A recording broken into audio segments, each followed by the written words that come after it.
আসসালামু আলাইকুম রহমতুল্লাহ।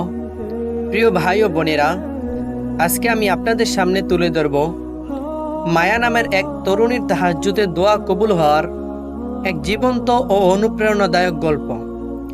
ইনশাল্লাহ এই গল্পটি আমাদের সকলের হৃদয়ে এক নতুন আলো জ্বালিয়ে দিবে। ঢাকার এক শীতল রাতে যখন গোটা শহর নিস্তব্ধ, কেবল বাতাসের মৃদু শব্দ ভেসে আসছিল, একটি ছোট্ট ঘরে বসে 18 বছর বয়সী মায়া তাহাজ্জুদে দোয়া করছিল। শীত থাকা সত্ত্বেও তার হৃদয় যেন এক অদ্ভুত উৎসতায় ভরে উঠছিল। মায়া একজন বিশ্বাসী মুসলিম মেয়ে, তবে তার জীবন সহজ ছিল না। ছোটবেলায় তার বাবা মা পরিবার ছেড়ে চলে যান।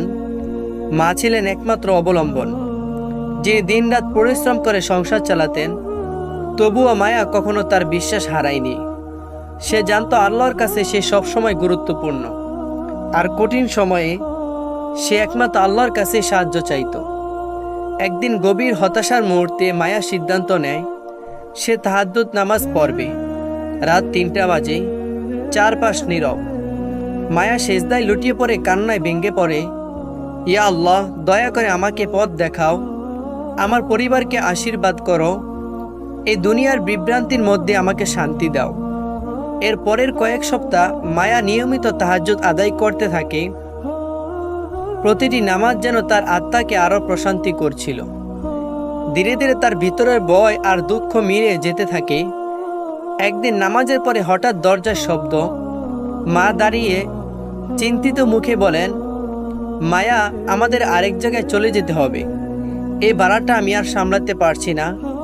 মায়ার মন ভেঙে যায়, কিন্তু সে জানে আল্লাহর পরিকল্পনা সব কিছুর উপরে। পরের দিন কলেজে যাওয়ার পথে দেখা হয় ইমরানের সঙ্গে, তার ক্লাসমেট।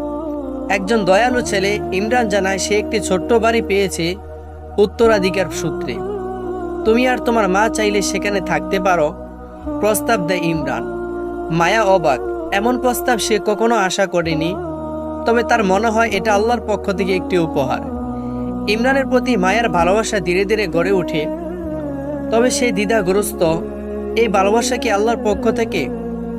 এক রাতে সে দোয়ায় বলে, হে আল্লাহ, যদি এই ভালোবাসা তোমার পক্ষ থেকে হয় তবে আমাকে পথ দেখাও।